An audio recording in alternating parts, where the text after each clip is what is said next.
మనోజ్, నువ్వు నా బిడ్డవి. లక్ష్మీ ప్రసన్న, విష్ణువర్ధన్ బాబు, మనోజ్ కుమార్. నిన్ను ఎలా పెంచానురా నేను? అందరికంటే నిన్నే గారాభంగా పెంచానురా. నీకే ఎక్కువ ఖర్చు పెట్టి చదివించాలని ప్రయత్నం చేశానురా. నువ్వు ఏది అడిగినా నేను నీకు ఇచ్చానురా. కానీ ఈ రోజున నువ్వు చేస్తున్న పని బిడ్డల గుండెల మీద తంతారంటారే, అలా తన్నేవరా. మనసు ఆవేదనతో కింగిపోతుందిరా. నేను మీ అమ్మ ఏడ్చుకుంటున్నావురా. జర్నలిజం ఉన్నది లేనిది, లేనిది ఉన్నట్టు రాస్తున్నారా. నువ్వు నన్ను కొట్టడం ఏంట్రా? నా బిడ్డ నన్ను తాకలా. ఇద్దరం ఘర్షణ పడ్డాం కొన్ని కారణాల వల్ల. ప్రతి ఫ్యామిలీలోనూ ఉంటాయిరా ఇవి. లేనివాడు ఎవరైనా ఉంటే ప్రపంచంలో ఒకరున్నారేమో, 1% ఉంటుందేమో. అటువంటి వాళ్ళ ఇంటికి వెళ్ళి కాళ్ళు గడిగి నిద్ర పూసుకోవచ్చు. భారత భాగవత రామాయణాలు చూశావు కదరా. ఏమిటిది? మీ అమ్మ ఎంత కుమిలిపోతుంది ఈ రోజున హాస్పిటల్ చేరింది.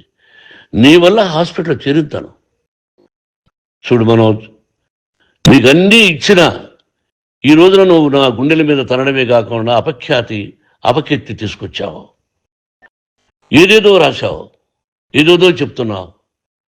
కొంతమంది జర్నలిస్టులు ఉన్నది లేనిది, లేనిది ఉన్నట్టు రాసేవాళ్ళ తత్వం వాళ్ళకి. ఎందుకంటే టీఆర్పీ పెరగాలి. ఇది వాళ్ళ నైజం. మనం మార్చలేము. వాళ్ళందరి మీద మన కోర్టుకు వెళ్ళలేము. వాక్ స్వాతంత్రం అంటారు, ప్రజాస్వామ్యం అంటారు. ప్రజాస్వామ్యంలో కూడా కొన్ని హద్దులు ఉన్నాయి. ఇది నీకు తెలుసు అనుకున్నా. ఎంత మంచి నటుడివి నువ్వు. నీ భార్య మాటలు విని తాగుడుకు అలవాటు పడిపోయావు. వింటున్నావా మనోజ్? ఎవరిని నమ్మాలో ఎవరిని నమ్మకూడదో పరిస్థితి తీసుకొచ్చావు. విద్యాలయాలు ఎంత గొప్పవిరా. మనం 25% కులమతాలకు అతీతంగా ఫ్రీ ఎడ్యుకేషన్ ఇస్తున్నాంరా. క్యాస్ట్ అనేది తీసేశాను రా 92లో ప్రాస్పెక్ట్స్లో. నువ్వు చదువుకున్నావురా. అక్కడ చదువుకున్న బిడ్డలు IAS, IPS అయ్యారా. ఎంతోమంది గొప్పవాళ్ళు అయ్యారా. నువ్వు నటుడుగా ఎంతో గొప్పవాడివి. తాగుడికి అలవాడబడి నువ్వు నీ భార్య ఇంట్లో బిహేవ్ చేస్తున్న విధానం ఆ భగవంతుడు సర్వేశ్వరుడు తెలుసు. భగవంతుడు చూస్తున్నాడు రా. నేను తప్పు చేసినా, నువ్వు తప్పు చేసినా, ఎవరు తప్పు చేసినా. ఎంత అవకాశం ఇచ్చావు మాట్లాడుకునేదానికి అందరికీ. ఇన్ని సంవత్సరాల్లో మన విద్యాలయాల్లో ఒక్క తల్లి కానీ ఒక తండ్రి కానీ ఏమైనా చెప్పారా? ఆ బిడ్డలు మన బిడ్డలు రా. మీరెంతో నాకు అక్కడ ఉన్నవాడు కూడా నా కూతుర్లు, నా కుమారులు. ఎంతమందికి ఫ్రీ ఎడ్యుకేషన్ ఇస్తున్నావు. వాడి దగ్గర ఏది ఆశించరా. నువ్వు ఎందుకు ఇలా తయారైపోయావు? ఎందుకు ఇంట్లో ఉండే పని వాళ్ళందరినీ కొడుతున్నావు? పనివాడు వాడు పని చేసుకోవడానికి మన ఇంటికి వచ్చాడు రా. ఆ పనివాడిని కొట్టడం చాలా మహాపాపంరా. నేను వేరురా. నేను దండించడం వేరురా.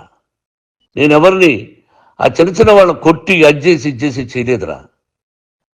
సినిమా ఇండస్ట్రీలో మోహన్ బాబు కొడతాడు, తిడతాడు అంటే అది షూటింగ్లో జరిగి ఉండొచ్చేమో. కానీ ఇంట్లో ఉండి 10 సంవత్సరాల నుంచి 20 సంవత్సరాల నుంచి పనివాళ్ళు ఉన్నారు. నేను ఇంట్లో లేని సమయంలో వాళ్ళందరినీ కొట్టి వాళ్ళ ఫోన్ లాక్కొని ఒకడైతే చచ్చిపోవాలి. వాడు పోలీస్ కంప్లైంట్ ఇచ్చి ఉండొచ్చు. నేను వద్దు అని వాడిని బతిమాలాడు. పోలీస్ కంప్లైంట్ కూడా ఇవ్వలా. ఇంకైనా నువ్వు నీ భార్య మారి బయట ఉండండి రా అన్నాను నేను. లేదు డాడీ, తప్పు చేయలేని ఒకసారి వచ్చావు, మళ్ళీ తప్పు చేశావు, మళ్ళీ వెళ్ళావు, మళ్ళీ ఈసారి తప్పు చేయనన్నావు. ఏమండి వీడు తప్పు చేయడం అని మీ అమ్మ చెప్పింది. ఇంట్లో పెట్టుకున్నా. మళ్ళీ నువ్వు చేస్తున్నది, ప్రతిరోజు నువ్వు తాగుతున్న విధానం నీకే తెలుసు. ఇది ప్రజలు నమ్ముతారా లేదా అనవసరం నాకు. నేను నీకు చెప్తున్నా, ఇంతటితో ఫుల్ స్టాప్ పెట్టాలి. 3 రోజుల నుంచి రకరకాలుగా రాస్తున్నప్పుడు నా మనసు ఆవేదనతో ఉంది. మళ్ళీ చెప్తున్నా, Mohan Babu university is greater than temples. Greater than temples. బిడ్డలను కాలేజీలో చేర్చుకునే ముందు చెప్తారు, అన్నయ్య ఎంత ఉంది యూనివర్సిటీ రూల్స్, ఇది మా పద్ధతి, మీకు ఇష్టమైతే చేర్చండి. గవర్నమెంట్ బిడ్డల్ని గవర్నమెంట్ ఏమిస్తుందో ఇంత పర్సంటేజీ వాళ్ళకు కూడా మీ దగ్గర ఎందుకు డబ్బు తీసుకుంటున్నాం అంటే దానికి అర్థం పరమార్థం చెప్పాము. దొంగతనంగా తీసుకోలేదు, ప్రతి దానికి చెక్కులు ఉన్నాయి, అది అకౌంట్ ఉంది. దానిలో తప్పులు జరిగితే డిపార్ట్మెంట్ ఉంది, కాలేజీలో ఇంకేమైనా తప్పు జరిగితే గవర్నమెంట్ ఉంది. ఇవన్నీ నీకు తెలుసు.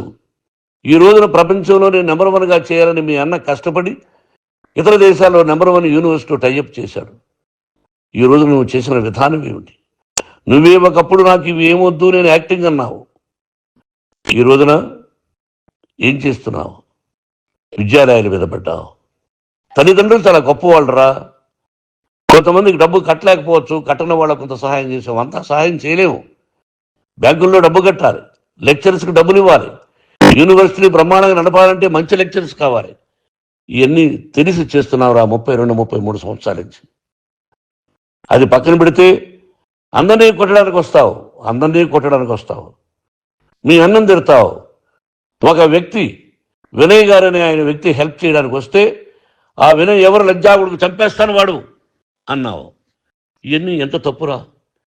అంటే మీ నాన్నగారికి ఎవరు సహాయం చేయడానికి వస్తే వాళ్ళందరినీ లజ్జాగుడుకులు అంటావు, చంపేస్తానంటావు. మీ అన్నను చంపేస్తానన్నావు. చంపరా చూద్దాం మీ అన్న. నేనే అన్నా. తాకరా నీ ధైర్యం ఉంటే అన్నా. ఎంతమందిని చంపాలనుకుంటున్నావు? ఎంతమందిని చేయాలనుకుంటున్నావు? నువ్వు ఏం సాధించాలనుకుంటున్నావు? ఆలోచించుకో. ఈ ఇంట్లోకి అడుగు పెట్టడానికి నీకు అధికారం లేదు. ఇది నా కష్టార్జితం. మా నాన్నగారు 10 రూపాయలు 10 పైసలు కూడా ఇవ్వలేదురా. మంచి జన్మనిచ్చాడు మా నాన్నగారు. మద్రాసుకు వెళ్ళి వీధుల్లో అడుగు తిన్నాను రా. ఒక పూట కూడా భోజనం లేకుండా అడుగు తిన్నాను రా. న్యాయంగా మోహన్ బాబు తిడతాడు కొడతాడంటారు కానీ మోసగడనం లేదురా. నీట్ పార్లమెంటేరియన్గా బయట వచ్చాను రా. నువ్వు నా పరువు ప్రఖ్యాతులు మంట కలిపావు. ఏమిటి నేను చేసిన అన్యాయం? నీకు జన్మనిచ్చాను, అదా నేను చేసిన పాపం. అందుకే ఇది నా ఇల్లు అన్నావు. నువ్వు నీ ఇల్లు కాదు. నీ కష్టార్జితంతో నువ్వు సంపాదించుకున్న ఇల్లు నీది. ఇది నా డబ్బు, నా కష్టార్జితం. నా కష్టార్జితంలో నేను పిలిస్తేనే మీరు ఇంట్లోకి రావాలి. అటువంటిది పోగొట్టుకున్నావు నువ్వు. ఆస్తులు అంటావా? ముగ్గురికి సమానంగా రాయాలా లేదా అది నా ఇష్టం. ఆస్తులు ఇస్తానా, లేకపోతే గంగపాలు చేస్తానా, లేకపోతే ఎవరికైనా దాన ధర్మాలు చేస్తానా, అది నాకు సంబంధించిందిరా. నా కష్టార్జితం రా. మీరు చేస్తున్న విధానం గుణగణాలు కావాలరా. మందు తాగచ్చురా. ఎంత తాగాలి? నేను కూడా 1 or 2 పెగ్స్ తీసుకుంటా. ఇది తప్పు కాదు, జనానికి తెలియాలి. నా డబ్బు ఇది. ఏ తాగి ఎవరిని కొట్లా, తాగి నేను తింటున్నా. అది ప్రజలకు అక్కర్లా. నేను తప్పు చేస్తేనే ప్రజలకు కావాలా. ఇవన్నీ ఉన్నాయిరా. ఇవన్నీ తెలుసుకో.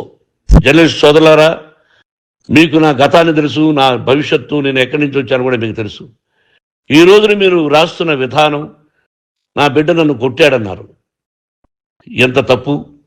ఈ రోజున నా బిడ్డ మీద కోపంతో అవును చెప్పచ్చు, కాదు. వాడు నా మీద చెయ్యెత్తలేదు. నేను ఘర్షణ పడ్డాం. ఘర్షణ వేరు, కొట్టుకోవడం వేరు. గాయాలతో హాస్పిటల్కి వచ్చి కుంటుకుంటుగా నడిచాడు. మళ్ళీ ఏమని పోలీస్ స్టేషన్కి వెళ్ళి చెప్పాడు. ఎవరో 2 ఉన్నారు, వాళ్ళిద్దరూ నా మీద దాడి చేశారన్నాడు. నా ఇంట్లో పనిచేస్తున్న వ్యక్తుల గురించి పోలీస్ స్టేషన్కి వెళ్ళి చెప్పవలసిన అవసరం అతనికి లేదు, హక్కు లేదు. పోలీస్ డిపార్ట్మెంట్ కూడా తెలుసుకోవాల్సిన విషయం. నా ఇంట్లో ఉండే వర్కర్స్ మీద నేను కంప్లైంట్ ఇవ్వాలి. నువ్వు పర్మిషన్ లేకుండా నా ఇంట్లోకి నువ్వు చొరబడి ఇల్లు నాదంటూ ఇంట్లో పనిచేస్తున్న వర్కర్స్ మీద కంప్లైంట్ ఇచ్చావు. అది ఎంతవరకు పోలీసు న్యాయమో రూల్సో చూద్దాం. పోలీస్ డిపార్ట్మెంట్ ఇంటికి వచ్చింది. వాళ్ళకి రాశాను ఉత్తరం, అయ్యా నేను సీనియర్ సిటిజన్ని, నాకు రక్షణ లేకుండా ఉంది, నా బిడ్డ వల్ల నా ఇంట్లో నుంచి నా బిడ్డను పంపించేసి ఇది నా ఇల్లని. వాళ్ళు నాకు సమాధానం ఇవ్వలేదు. ఇవ్వకపోగా ఎవరిని పట్టించుకోలేదు. ఇప్పుడు పోలీసు వాళ్ళు వచ్చి ఏమండి రూల్స్ ప్రకారం నా బిడ్డ ఇంట్లోకి రాకూడదంటే మాకు హయ్యర్ అథారిటీ వాళ్ళు ఫోన్ చేశారు, మీరు ఎవరిని స్టాప్ చేయొద్దండి, బయట నుంచి ఎవరైనా వస్తే వాళ్ళని స్టాప్ చేయండి అన్నారు. 2 రోజుల నుంచి 10 మంది 20 మంది వస్తున్నారు. వాళ్ళు అలా చూస్తూ నిలబడ్డారు. వాళ్ళు ఫోటోలు తీసుకున్నారు, వాళ్ళ మీద మళ్ళీ వదిలేస్తున్నారు. ఎవరిని నిందించాలి? But I give respect to the police department. వాళ్ళకి ఎవరు ఏ అధికారి ఫోన్ చేశాడో, ఆ అధికారికి ఏ పొలిటీషియన్ చేశాడో అది వాళ్ళకే వదిలేస్తున్నా. కాబట్టి వాళ్ళు పోలీస్ కంప్లైంట్ ఇచ్చినా కూడా మేము సంబంధం లేదని అంటున్నారు కాబట్టి నేను నా బిడ్డను నిన్ను నాపు చేస్తున్నా. నువ్వు ఇంట్లోకి వచ్చే అధికారం నీకు లేదు. నువ్వు వచ్చి నీ బిడ్డను తీసుకెళ్ళు. సంతోషం. నువ్వు రాలేదు, నీ బిడ్డను జాగ్రత్తగానే చూసుకుంటావు. Take care your daughter, that's all. మీ అమ్మ హాస్పిటల్లో అడ్మిట్ అయింది. రేపో ఎల్లుండో మీ అమ్మను పిలిపించి బాగైన తర్వాత ఇదిగో నువ్వు నీ కొడుకు బిడ్డను తీసుకెళ్ళి వాడికి అప్పచెప్పని చెప్తాను పోలీసు వాళ్ళ ఆధ్వర్యంలో. ఇది 100% జర్నలిస్టు సోదరులారా, పులి స్టాప్ పెట్టండి. మీకు కుటుంబాలు ఉన్నాయి, మీ యజమానులకు కుటుంబాలు ఉన్నాయి. మీ కుటుంబాల విషయాలు, మీ యజమానుల కుటుంబాల విషయాలు మేము ఎవరు జోక్యం చేసుకోరా. మేము నటీనటులం. మాది తప్పుంటే నటుడుగా నన్ను ఫెయిల్యూర్ అని రాయండి, నా నటన బాగలేకపోతే రాయండి. బట్ ఇంటి లోపల సందులో నుంచి చూస్తూ తప్పు చేస్తున్నామని ఉన్నది లేనిది ఉన్నట్టు రాయకండి. మీకు నా హృదయపూర్వక నమస్కారాలు. ఇన్ని రోజులు హృదయపూర్వకంగా ఎంకరేజ్మెంట్ చేశారు. ఆ ఎంకరేజ్మెంట్కు నమస్కారం చేసుకుంటూ I love you all. I love you police department. మీరు న్యాయంగా ధర్మంగా నడుచుకోండి, ఎవరికి తొత్తుల్లాగా ఉండొద్దండి అని మనవి చేసుకుంటూ నేను సెలవు తీసుకుంటాను. Thank you very much for all the journalist. ఇక్కడ పులి స్టాప్ పెట్టండి. Thank you very much.